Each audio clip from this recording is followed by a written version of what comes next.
Assalamualaikum warahmatullahi wabarakatuh. Apa kabar semuanya para pecinta YouTube channel Tobat 100% yang saya cintai dan selalu dirahmati dan dimuliakan oleh Allah SWT. Pastinya saya selalu mendoakan kalian semua semoga panjang umur, sehat sekeluarga, banyak rezeki, serta dijauhkan dari segala bentuk musibah dan diberkahi hidupnya oleh Allah SWT. Amin amin ya rabbal alamin. Selamat datang dan selamat mencari ilmu pengetahuan tentang Islam di YouTube channel Tobat 100% ini. Kali ini YouTube channel Tobat 100% akan memberikan sebuah ilmu pengetahuan yang akan membahas tentang detik-detik wafatnya Siti Maryam, ibunda Nabi Isa alaihissalam.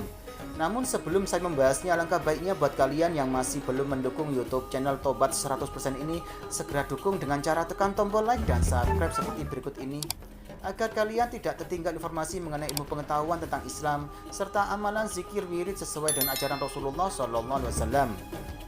Baik, terima kasih atas dukungannya. Semoga kebaikan kalian selalu dirahmati oleh Allah SWT. Amin amin ya rabbal alamin. Detik-detik wafatnya Siti Maryam, ibunda Nabi Isa alaihissalam.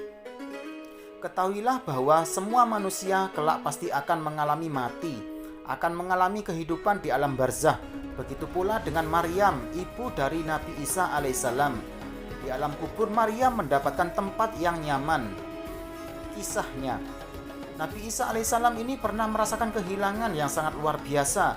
Bagaimana tidak, pada saat ibunda tercintanya meninggal, Nabi Isa alaihissalam tidak berada di sisinya. Maryam menghembuskan nafas terakhirnya di atas sebuah gunung.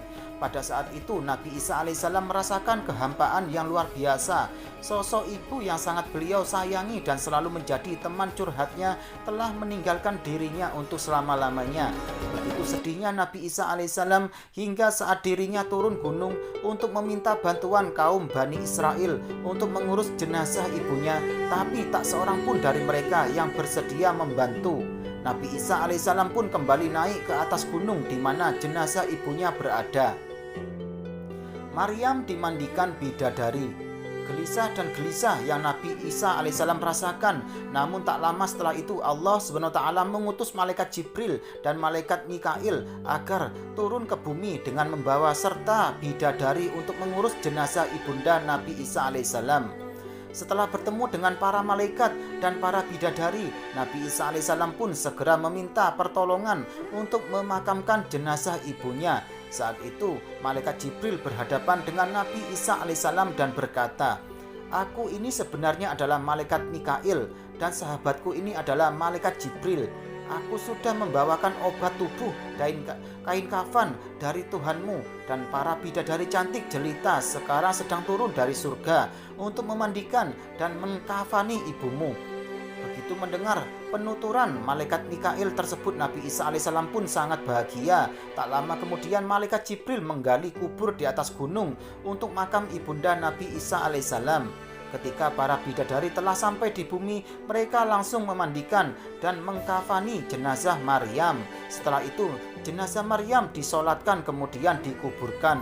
Nabi Isa alaihissalam pun berdoa kepada Allah SWT, "Ya Allah, sesungguhnya Engkau mendengar kata-kataku dan tidak sedikit pun urusanku yang tersembunyi darimu. Ibuku kini telah meninggal, sedangkan aku tidak menyaksikan sendiri ketika dia wafat. Oleh karena itu, izinkanlah dia, Maryam, berkata sesuatu kepadaku." Maryam bahagia dalam kubur. Tak lama setelah ibunda Nabi Isa alaihissalam dimakamkan, Allah SWT berfirman, "Sesungguhnya aku telah memberi izin kepadanya." Mendengar firman Allah SWT tersebut, Nabi Isa alaihissalam pun langsung pergi ke makam ibunya. Setelah sampai di makam, Nabi Isa alaihissalam berkata, "Assalamualaikum ya ibu, bagaimanakah dengan tempat perbaringanmu dan tempat kembalimu, dan bagaimana pula kedatangan Tuhanmu?" Betapa sakitnya saat nyawa dicabut. Maryam berkata, "Tempat pembaringanku dan tempat kembaliku adalah sebaik-baiknya tempat. Sedangkan aku menghadap kepada Tuhanku. Aku tahu bahwa Dia telah menerimaku dengan rela."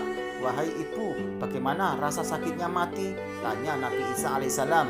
"Demi Allah SWT yang telah mengutusmu sebagai nabi dengan sebenar-benarnya, belum hilang rasa pedihnya mati aku rasakan hingga sekarang. Demikian pula rupa malaikat maut yang belum hilang dari pandangan mataku. Alaikas salam, wahai kasih sayangku, sampai hari kiamat, jawab Maryam yang mengakhiri percakapannya. Nabi Isa alaihissalam pun merasa lega karena ibundanya telah mendapatkan nikmatnya kubur.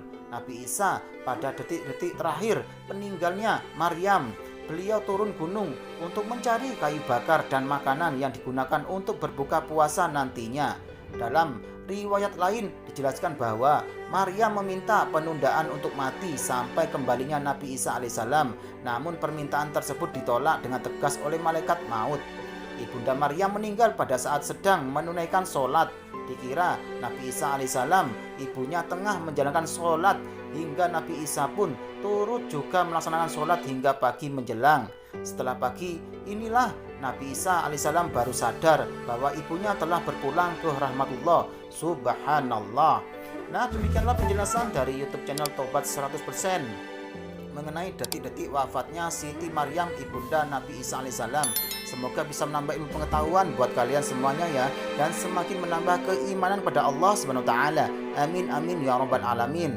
Jangan lupa selalu simak YouTube channel Tobat 100% ini setiap harinya agar kalian tidak tertinggal informasi mengenai ilmu pengetahuan tentang Islam serta amalan zikir wirid sesuai dengan ajaran Rasulullah SAW. Sekian, terima kasih, semoga bermanfaat. Wassalamualaikum warahmatullahi wabarakatuh.